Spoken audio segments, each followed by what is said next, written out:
નમસ્કાર, મુદ્દાની વાત જોવાની શરૂઆત આપ કરી ચૂક્યા છો। હું છું આપની સાથે વિકાસ મકવાણા અને હું છું મુફદ્દલ કપાસ।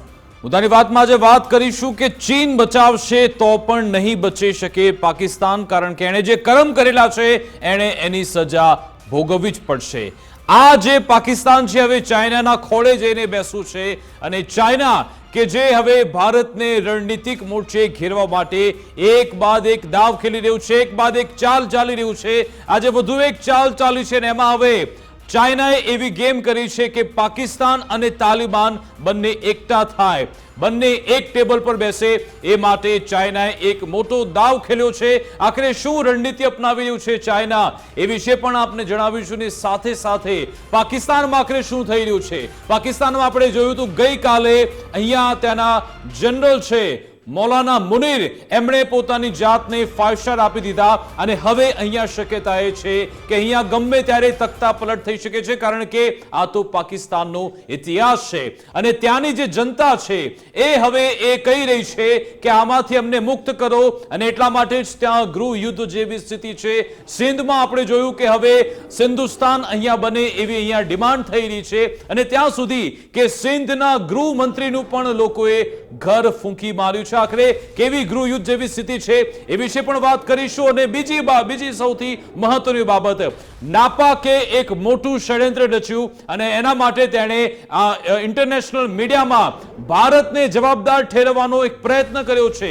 હકીકતમાં બલુચિસ્તાનમાં એક બ્લાસ્ટ પાકિસ્તાની સેનાએ જ કરાવ્યો છે અને એમાં 6 લોકોના મોત થઈ ગયા, જેમાં 4 માસૂમોનો સમાવેશ છે અને આ નાપાક એના માટે ભારતને જવાબદાર ઠેરવી રહ્યો છે। જો કે એના માટે પણ ભારતે જવાબ આપી દીધો છે। બીજી બાજુ અમેરિકા કે જેમણે એક સ્પેસ વોરની જાહેરાત કરી નાખી છે, અમેરિકાએ આજે એક ન્યુક્લિયર એક ICBM ની એક પરીક્ષણ પણ કર્યું અને સાથે સાથે આખરે કેમ સ્પેસ વોરની જાહેરાત કરી છે। ઘણા બધા આંતરરાષ્ટ્રીય મોરચે પણ જોરદાર યુદ્ધ લડાઈ રહ્યું છે અને આ બાજુ ચાઇના એ અત્યારે પરિસ્થિતિમાં છે, એ જ એક એની મનસા છે કે વેસ્ટર્ન બોર્ડરમાં ભારત એંગેજ રહે અને પછી આપણે એમને પાછા લાવી શકીએ। આ બધી જે રણનીતિક અત્યારે ઘેરાબંધી થઈ રહી છે, ભારત એનો આખરે શું જવાબ આપી શકે, પાકિસ્તાન અને ચાઇનાની શું ચાલ ચાલી રહી છે આજની તારીખમાં, પણ એટલા માટે જ આપણે કહ્યું હતું કે ઓપરેશન સિંદૂર પત્યું નથી અને એને જ લઈ આપણે ચર્ચા કરીશું। મુફદ્દલ, બિલકુલ, અને જે ઘટનાક્રમ ચાલી રહ્યા છે છેલ્લા 24 કલાકના ઘટનાક્રમ પર પણ આપણે નજર કરવાની છે। સૌથી અગત્યની વાત એ છે કે ભારત સરકાર અને ભારતની સેના બંને સમાંતર જે પગલાઓ લઈ રહ્યા છે એમાં એક વાત જે દરરોજ સામાન્ય હોય છે એ છે કે ઓપરેશન સિંદૂર હજુ સુધી પૂરું નથી થયું, ઓપરેશન સિંદૂર હજુ ચાલુ છે।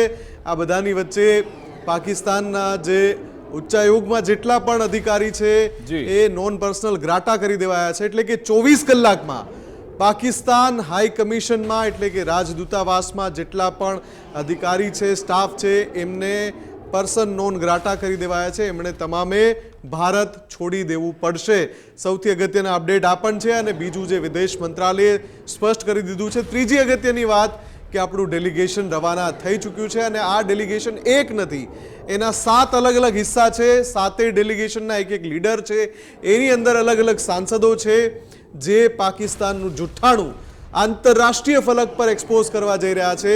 પણ આ બધાની વચ્ચે જે સૌથી મોટી ગેમ છે જેની આજે વાત કરવી છે આપણે, કે કઈ રીતે ચીન એક મોટી રમત રમી રહ્યું છે અને ચીન પાકિસ્તાનને બચાવવા માટે હવાતિયા મારી રહ્યું છે, પણ જો આતંકને પનાહ આપવાનું પાકિસ્તાન બંધ નહીં કરે તો ચીન પાકિસ્તાનને બચાવી શકવાનું નથી। આ ડંકાની ચોટ પર ભારતે સ્પષ્ટ કરી દીધું છે। બિલકુલ, અને આજ અંગે ચર્ચા કરવા આપણી સાથે કેપ્ટન જયદેવ જોશીજી જોડાઈ ગયા છે, એમની સાથે ચર્ચા કરીએ, પરંતુ પહેલા એ સમાચાર આપણે જોઈ લઈશું કે જ્યાં ચાઇનાએ એક એવી ગેમ રમી છે। જી હા, પાકિસ્તાનના વિદેશ મંત્રી અને અફઘાનિસ્તાનના વિદેશ મંત્રી અને ચાઇનાના વિદેશ મંત્રી એ ત્રણે ત્યાં એકઠા થયા અને એક નવો મોરચો તે ખોલી રહ્યા છે। પરંતુ આજે મોટા સમાચાર એ પણ આવે, પહેલા એમને વિશે વાત કરી લઈએ। આતંકવાદના મુદ્દા પર ભારતે આજે ફરી એકવાર પાકિસ્તાનને WHO માં ઘેરવામાં આવ્યું। ભારતે કહ્યું કે પાકિસ્તાન જિહાદી આતંકનું મુખ્ય કેન્દ્ર છે, આતંકનું પ્રાયોજક અને આયોજક છે પાકિસ્તાન, અને ત્યાંની જમીનથી જ સંચાલિત થાય છે આતંકવાદ. રાજનયિક અનુપમા સિંહે સિંધુ જળ સંધિનો મુદ્દો પણ ઉઠાવ્યો. તેમણે કહ્યું કે પાકિસ્તાન સિંધુ જળ સંધિ પર જૂઠ ફેલાવી રહ્યું છે. આતંકને પાડનાર દેશ પોતાને પીડિત તરીકે રજૂ ન કરે એવું પણ ભારતે સ્પષ્ટપણે આજે પાકિસ્તાનને કહી દીધું છે. એટલે કે WHO ના મંચ પર પણ આજે પાકિસ્તાનને લપડાક લગાવવામાં આવી છે ભારત તરફથી. બીજા મોટા સમાચાર જે આપણે ફરી એકવાર બ્રેકિંગમાં જોઈશું કે પાકિસ્તાની અધિકારીઓને ભારત દેશ છોડી દેવા કહેવામાં આવ્યું છે. દિલ્હીમાં જે ઉચ્ચાયુક્ત છે પાકિસ્તાનનું, એ અધિકારીઓ કોઈ એવી સંડોવણી કરી રહ્યા છે, કોઈ એવી ગતિવિધિ કરી રહ્યા છે કે જે ભારત વિરોધી છે. એ બ્રેકિંગ આપણે જોઈશું. ચીન વાળા બ્રેકિંગ નથી જોવાના અત્યારે, આપણે પહેલા એ ભારત વાળા બ્રેકિંગ જોઈએ કે જે આદેશ આપવામાં આવ્યો છે એ બ્રેકિંગ જોઈશું. મારી પીસીઆર ટીમને કહીશ કે બ્રેકિંગ ચલાવે, સિપેક વાળા નહીં. અત્યારે એની વાત નથી કરવાના. આપણે જે MEA જે આદેશ આપ્યો છે પાકિસ્તાની અધિકારીઓને સ્પષ્ટ ચેતવણી આપવામાં આવી છે એ વિશે આપણે વાત કરીશું, જેમાં 24 કલાકમાં પાકિસ્તાની અધિકારીઓને દેશ છોડવાનો આદેશ આપવામાં આવ્યો છે, કારણ કે પાકિસ્તાન ઉચ્ચાયોગ પર ભારત વિરોધી ગતિવિધિનો આરોપ છે. અગાઉ પણ જ્યારે 22 એપ્રિલ પહેલગામનો એટેક થયો હતો, 23 એપ્રિલે કહી દેવામાં આવ્યું હતું કે તમામ જે પાકિસ્તાની નાગરિકો છે એમને દેશ છોડવો પડશે, ને પછી આખી પ્રક્રિયા આપણે પૂર્ણ કરી. ત્યારબાદ જે કેટલાક અધિકારીઓ છે જે પાકિસ્તાન ઉચ્ચાયોગના છે, જે અહીંયા કામગીરી કરી રહ્યા છે, હવે એ તમામને પણ ભારત દેશ છોડી દેવા કહેવામાં આવ્યું છે. મુફદ્દલ, આ ખૂબ જ મોટા સંકેત છે. એક બાજુ એક બાદ એક જે જાસૂસો ઝડપાઈ રહ્યા છે, છેલ્લા એક સપ્તાહમાં 11 કરતા વધારે જાસૂસ ઝડપાયા અને તેમની સીધી સંડોવણી પાકિસ્તાન અધિકારી સાથે મિલીભગત હતી. અને હવે આ સંકેત શું આપી રહ્યો છે કે 24 કલાકમાં અધિકારીઓ દેશ છોડી દો. એટલે કે વિકાસ, જે સરહદ પર LOC પર કે પછી ઇન્ટરનેશનલ બોર્ડર પર જે શસ્ત્રો આપણા સજ્જ છે એમાંથી ગોળા બારૂદ ભલે ન છૂટી રહ્યું હોય, પણ યુદ્ધ ભારત અને પાકિસ્તાન વચ્ચે આજે પણ આ ઘડીએ ચાલુ છે. એટલા માટે કેમ કે જે ગતિવિધિઓ થઈ રહી છે, પાકિસ્તાન ઉચ્ચાયોગ જે રાજદૂત હોય છે, રાજદૂતાવાસના જે અધિકારીઓ હોય છે, એમણે એ બધાથી અલગ રીતે એમને વર્તવાનું હોય છે. પણ અહીંયા જે થઈ રહ્યું છે એ ભારતમાં રહીને પણ ભારત વિરોધી કામ કરી રહ્યા છે, અને જે એમની ગતિવિધિ થઈ રહી છે એમના હોદ્દાને અને એ હોદ્દાની ગરિમાને બિલકુલ મેચ નથી કરતું. એટલે આજે ચેતવણી આપવી પડી છે કે 24 કલાકમાં પાકિસ્તાનના જેટલા અધિકારીઓ છે, રાજદૂતાવાસમાં જેટલા કર્મચારીઓ છે, એ ઉચ્ચાયોગ છોડીને પાકિસ્તાન જવા રવાના થઈ જાય.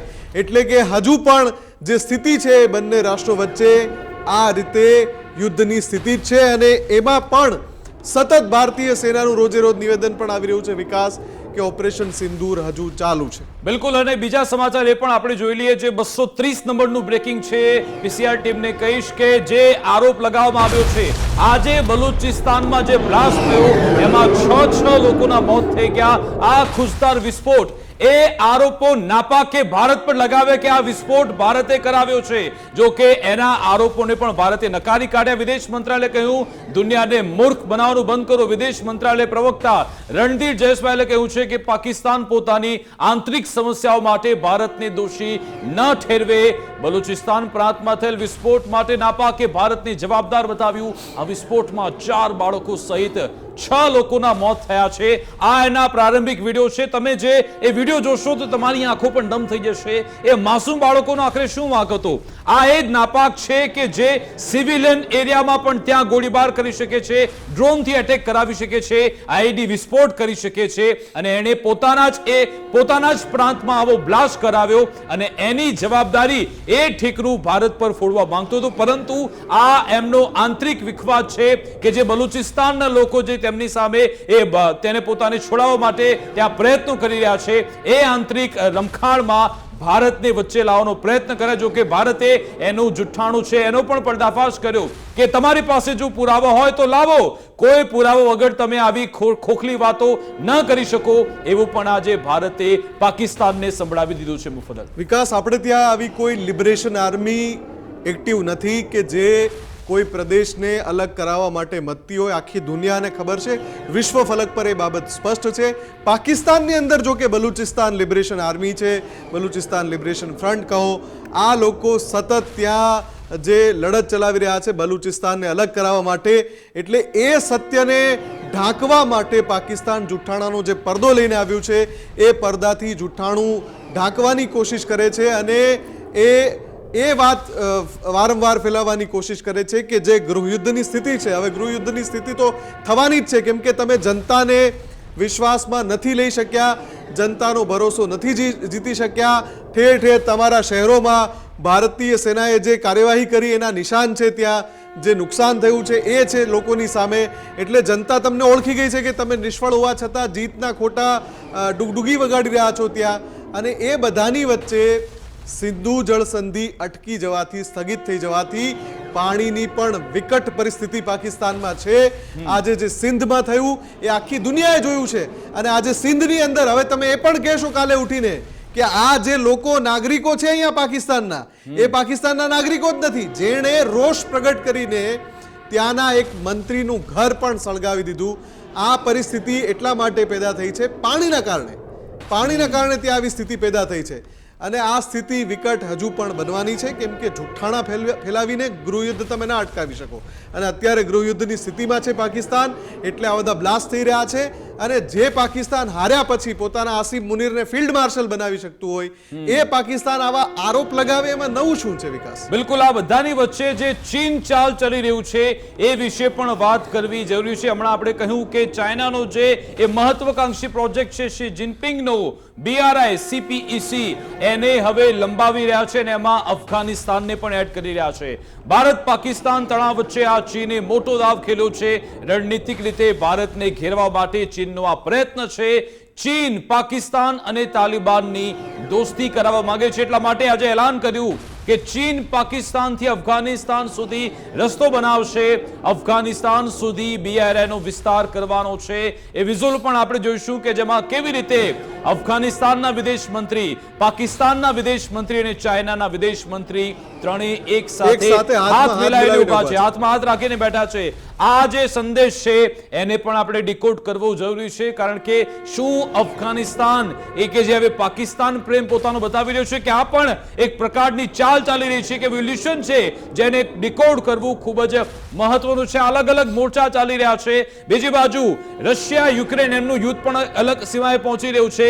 ઇઝરાયલ ગાઝા, ઇઝરાયલ હવે એ પોતે તારીખો યાદ કરાવી રહ્યું છે, એ 7 તારીખ યાદ કરાવી રહ્યું છે કે આવી સ્થિતિ અમે તમારી કરવાના છીએ. અને અમેરિકાએ સ્પેસ બોર્ડની જાહેરાત કરી છે. આ બધો મોરચો ચાલી રહ્યો છે, પરંતુ ભારત અહીંયા કેવી રીતે આગળ ચાલી રહ્યું છે એ વિશે આપણે ચર્ચા કરીશું. જયદેવજી, પહેલા ચાઇનાથી શરૂઆત કરીએ. આ ચાઇના કે પાકિસ્તાનને ગમે એટલો એ બચાવવાનો પ્રયત્ન કરીએ, એ પાકિસ્તાન બચવાનું નથી નક્કી છે, પરંતુ જે અફઘાનિસ્તાનને આમાં એ ટોકમાં લઈને આવ્યું અને તાલિબાન અને પાકિસ્તાનની દોસ્તી થાય એ માટે જે પ્રયત્નો ચીન કરી રહ્યું છે એને આપ કેવી રીતે જુઓ છો?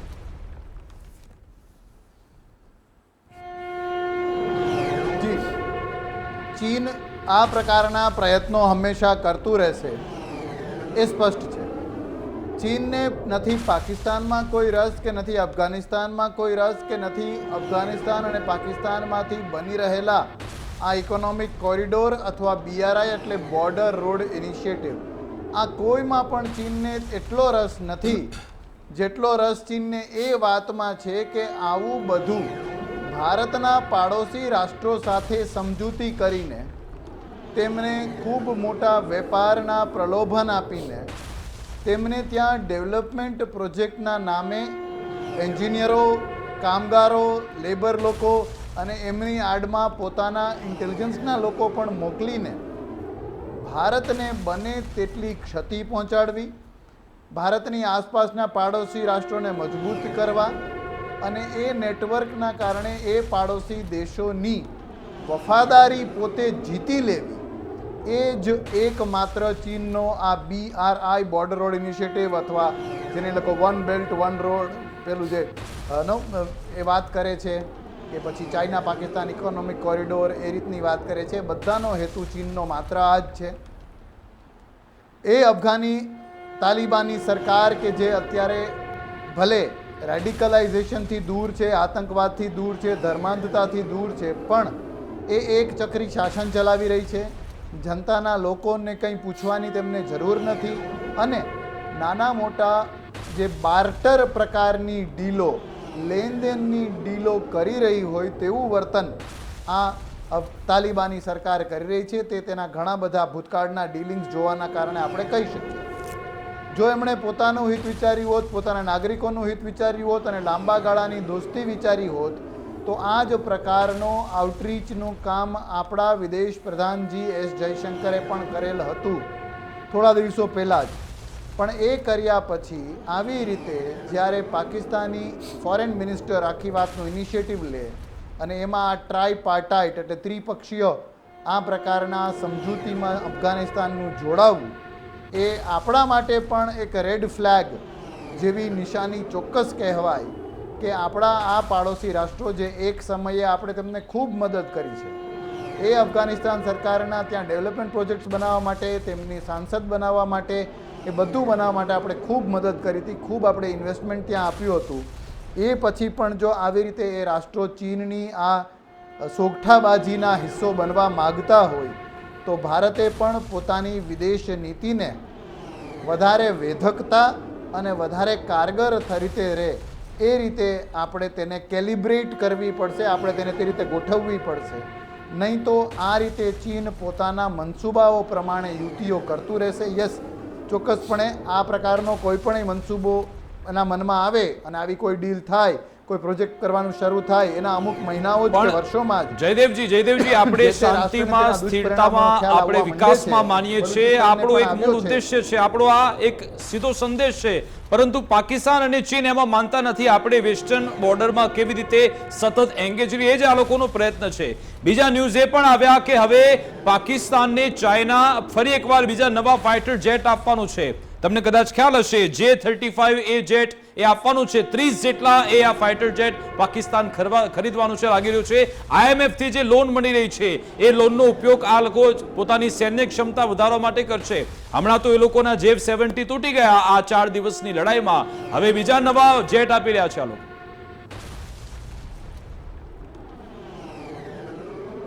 યસ, ડેફિનેટલી IMFની લોનનો ઉપયોગ પાકિસ્તાન આ રીતે તો કરે તો સ્વાભાવિક છે જ, પણ એ સિવાય પણ આ લોન અને આ પ્રકારના કેટલાય વિદેશી હુંડિયામણ, વિદેશી જે કંઈ પણ વેપાર છે એને જુઠ્ઠામાંથી સાચું કરવું, બ્લેકમાંથી વ્હાઇટ કરવું, એને અમલી જામો પહેરાવવો, તેને ગ્લોબલ ફ્રન્ટમાં કોઈ અલગ રીતે જ રજૂ કરવું, ચીનના આ પ્રકારના ડીલિંગ્સનું મુખોટું બનવું, આ બધા જ કાળા કામો અત્યારે પાકિસ્તાન કરી રહ્યું છે. એટલે ભલે ટૂંકા ગાળાના ગોલ્સ, બહુ ટૂંકા સમયના વસ્તુઓ પ્રલોભનોથી આકર્ષાઈને પાકિસ્તાન આ કરે, પણ એ દૂરંદેશી નથી દાખવી રહ્યું. એ એક પણ પગલું એવું નથી રહ્યું કે જે લઈ રહ્યું કે જેના દ્વારા પોતાની ગ્લોબલ શાખમાં વધારો થાય. આ યુદ્ધે ચોક્કસ દેખાડી દીધું કે અઝરબૈજાન, તર્કી, ચાઇના સિવાય કોઈ રાષ્ટ્રો પાકિસ્તાનની પડખે ઊભા રહેવાના નથી. અને એના હથિયારોને પણ ભારત કઈ રીતે ખતમ કરી દે છે, બુઠ્ઠા કરી દે છે, કે પછી આપણે એર સુપિરિયોરિટી એ હદની મેન્ટેન કરીએ છીએ કે એમના વિમાનો ઉડે એ પહેલાં આપણે એના એરબેઝીસને ખતમ કરી દઈએ છીએ. તો આ પ્રકારના વિમાનોનો ખાલી ખડકલો કરવો, એ વધારે વેપારમાં એંગેજ થવું અને એ વેપાર દ્વારા પાકિસ્તાની સૈન્ય જે કરપ્શનની આખી તેની માયાજાળ ફેલાવી છે એ પોતે જ પોતાના સૈન્યના, એરફોર્સ, ત્રણે પાંખોના લોકોના ખિસ્સા ભરવા માટે આ પ્રકારની ડિફેન્સ ડીલનો ઉપયોગ પાકિસ્તાન કરે છે. આપ જુઓ, નહીં તો આપણે આગળ ચર્ચા થઈ શકે વિકાસજી આના ઉપર. બાકી જે આ 4 દિવસની લપડાક ખાધા પછી પણ જો કોઈ લશ્કરના વડાને ફિલ્ડ માર્શલ જેટલું મોટું બિરુદ મળતું હોય તો આપ કલ્પના કરો કે ભારતીય બહાદુરી કયા લેવલ પર છે. અને હાર પછી બિરુદ મળવું, આવી જગ હસાઈ થાય અને આવા પોલિટિકલ એસ્પિરેશન્સ જોવે એ માત્ર પાકિસ્તાની સૈન્ય જ કરી શકે. જી ઓકે, બિલકુલ. અને જે તમે વાત કરી આ મુનીરની, એમણે પોતાની જાતને ફિલ્ડ માર્શલનું એ પદ તો અપાવી દીધું, પરંતુ હવે શું ત્યાં કોઈ હવે તખ્તા પલટ થઈ શકે છે? કારણ કે ભૂતકાળ કહે છે, અગાઉના જે આવા જનરલ આવ્યા પોતે ફિલ્ડ માર્શલ બન્યા અને પછી કેવી રીતે તખ્તા પલટ થયું હતું એ આખો ભૂતકાળ સૌ કોઈને ખબર છે. શું હવે એ સ્થિતિમાં છે પાકિસ્તાન કે ત્યાં હવે સૈન્ય શાસન આમ તો છે જ, પરંતુ ડાયરેક્ટ સૈન્ય શાસન આવી જશે?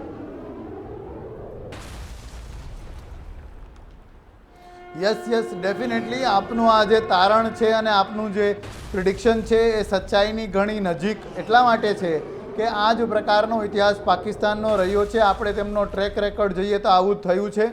બહુ જ વર્ષો પહેલાં જનરલ અયુબ અને એ પછી જે રીતે જનરલ ઝિયાએ પોતાના કદમાં વધારો કર્યો અને એ પછી સાવ તાજેતરના ભૂતકાળમાં પણ જો જોઈએ તો ધ લેટ 90s જે રીતે પરવેઝ મુશર્રફે પોતાની જાતને પદોન્નતિ આપતા રહ્યા, પોતાની મરજીથી ચૂંટણી કરાવવી ન કરાવવી અને પોતે ચીફ માર્શલ લો એડમિનિસ્ટ્રેટર બનવું, આ પ્રકારનો ઇતિહાસ જે પાકિસ્તાનનો થયો છે એ આ તરફ જ ઇશારો કરે છે.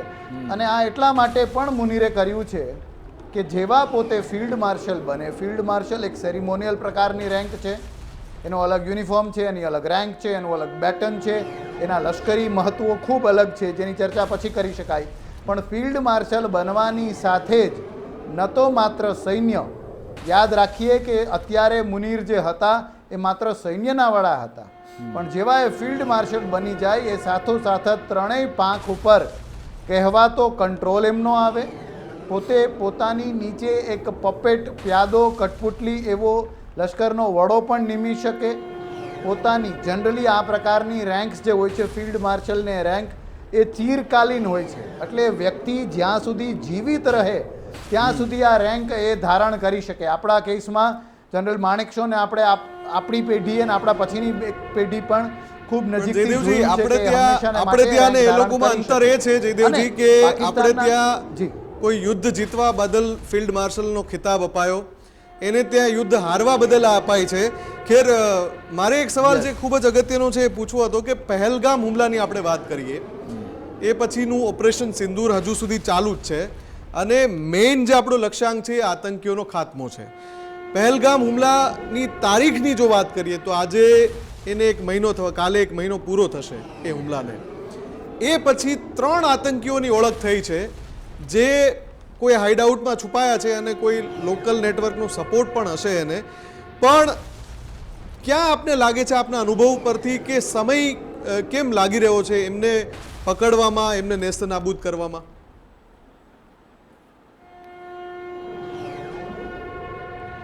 ચોક્કસપણે મુફદ્દલજી, આ એક યક્ષ પ્રશ્ન છે અને જ્યારે આપણે ન્યાયની વાત કરીએ, પહેલગામ હમલાના એ બહેનો કે જેમનો સિંદૂર ભૂષાણો ને એમને ન્યાય અપાવવાની વાત કરીએ ત્યારે સ્વાભાવિક છે કે એ બધા પરપેટ્રેટર્સ, એ આતંકીઓ, એમને મદદ કરનાર એમના આકાઓ એ હજી ભારતની ગિરફ્તની કેમ બહાર છે તે વિચાર ચોક્કસપણે આપણને આવે મુફદ્દલજી.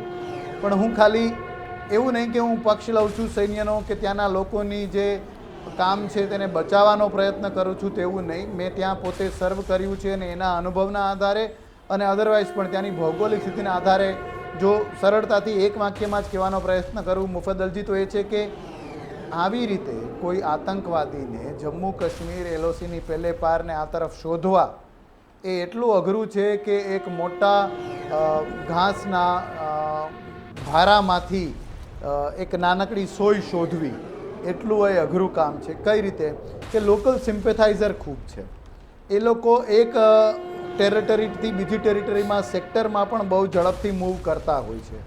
એલઓસીમાં એમના હાઇડઆઉટ્સ છે. અત્યારે આપણે જે આતંકી થાણાઓને ખતમ કર્યા એ એલઓસીની પાર 4 કે 5 થાણાઓ હતા, પણ એ સિવાય ત્યાંનો દરેક નાગરિક જે છે ઓલમોસ્ટ એલઓસીને પહેલે પાર તો એ અપવાદરૂપ ભલે ભારતની સાથે હોય, બાકી બધા આતંકીને મદદ કરનાર લોકો છે. ત્રીજી અને સૌથી મોટી વાત મુફદ્દલજી કે આ સ્પેશિયલી આ 3-4 લોકોને બચાવી રાખવા એ પાકિસ્તાનના હિતમાં એટલા માટે છે કે જો એ ભારતના હાથે ચડે તો પાકિસ્તાનની આખી પ્લાનિંગ, આખી તેમનું ષડયંત્ર, આખી તેમની મેલી મુરાદ, આખો તેમનો જે કાવા દાવા અને જે કાંઈ પણ એ પ્લાનિંગ કર્યું હતું એ આપણે એને અને decode કરી લઈએ, એમાં આપણે જયદેવજી જાણી લઈએ, અને જયદેવજી એમાં પાકિસ્તાની મોટો પડકાર એ જ છે કારણ પણ કે વાત કરી એમાં શકીએ. ખુલાસો એ થયો હતો કે હાસિમ મુસા અને તલ્હા અલી જે બે આતંકવાદીઓ છે એ પાકિસ્તાની સેનાના કમાન્ડર છે. કમાન્ડમાં એ લોકો ટ્રેનિંગ મેળવી ચૂક્યા છે, ઘણા વર્ષોથી આ રીતની પ્રેક્ટિસ કરે છે. તેમને ખબર છે કે બે મહિના સુધી બંકરમાં કેવી રીતે છુપાઈ રહેવું, વગર ખાધે પીધે આ રીતની ટ્રેનિંગ એ લોકો લઈ ચૂક્યા છે. કદાચ એ કારણ પણ હોઈ શકે કે એ હાથમાં નથી આવી રહ્યા, ટ્રેન ત્યાં લશ્કરની તેમને ટ્રેનિંગ મળી છે એટલે. એક્ઝેક્ટલી એ કારણ પણ ચોક્કસ હોઈ શકે. અને બીજું પણ એક કારણ, અને કારણ નહીં કદાચ એનું પરિણામ અને ફેટલ પરિણામ એવું એ પણ હોઈ શકે, જેના આપણે બહુ જ જવાબદારીપૂર્વક કહી રહ્યો છું વિકાસજી, મુફદ્દલજી, કે પાકિસ્તાની સૈન્ય અથવા ISI અથવા આતંકીઓએ પણ પહેલગામના આ આતંકીઓને મરાવી નાખ્યા હોય, ખતમ કરી દીધા હોય અને તેમની લાશોને સગે વગે કરી દીધી હોય તો તે પણ ખૂબ સત્યની નજીક હોઈ શકે તે પ્રકારનું એક અનુમાન છે. કારણ કે એ લોકો નહીં ઈચ્છે કે આ લોકો ક્યારેય પણ ભારતના સકંજામાં આવે અને આખો તેમનો ભાંડાફોડ થાય. અને બીજું જયદેવજી, જે બલુચિસ્તાનમાં જે બ્લાસ્ટ થયો, 6 લોકોના મોત થઈ ગયા, એ માસૂમોના તમે ફોટો સોશિયલ મીડિયામાં જોયા હશે કે સૌ કોઈ વ્યથિત છે કે કેવી સ્થિતિ છે પાકિસ્તાનની. ગૃહયુદ્ધની સ્થિતિ તો છે, પરંતુ પાકિસ્તાની સેના પોતાના નાગરિકો પર આવા હુમલા કરાવે છે અને પછી એની જવાબદારી ભારત પર નાખે છે કે તમે હુમલો કરાવ્યો છે. ભારતે જો કે એ ઝાટકેને કહી દીધું કે આ તમારો આંતરિક મામલો છે, પરંતુ આ લોકોની તમે જો સ્ટ્રેટેજી કે ઇન્ટરનેશનલ પ્લેટફોર્મ પર એવું બતાવે છે કે આવા હુમલા ભારત કરાવી રહ્યું છે, પોતે જાણે કે માસૂમ બતાવી રહ્યું છે પોતાની જાત. યસ આ પાકિસ્તાનની ચાલ છે. અને આવી જ ચાલ આપ જુઓ તો એમણે રમવાનો પ્રયત્ન કર્યો જ્યારે આ 4 દિવસ જ્યારે પાકિસ્તાનને લપડાકો મળી રહી હતી. 8મી મેના રોજ પાકિસ્તાન જઈને એવી વાત કરે છે કે ભારતે નાનકાના સાહેબ, જે શીખોનું ધર્મસ્થાન જે પાકિસ્તાનમાં છે, અમૃતસરથી ઘણું નજીક છે, એ તરફ ટાર્ગેટેડ હથિયારો મોકલ્યા. એ પછી પાકિસ્તાન એ પણ વાત કરે કે ભારત પોતે જ પોતાના એરબેઝીસ અને અમૃતસરવાળી વાત કરે છે. રાત્રે 2-2:30 વાગ્યાવાળી જે પ્રેસ કોન્ફરન્સ જે ત્યાંના DG ISPR કરી હતી, ઇન્ટર સર્વિસીસ પબ્લિક રિલેશન્સ, એનું કામ સંભાળતા મહાનિદેશક DGએ જે વાત કરી કે ભારતે પોતે જ અમૃતસર તરફ, અને એમાં એમનો ગર્ભિત ઇશારો અમૃતસર એટલે ગોલ્ડન ટેમ્પલ તરફ હતો, એના ઉપર મિસાઇલો પોતે જ દાગી છે.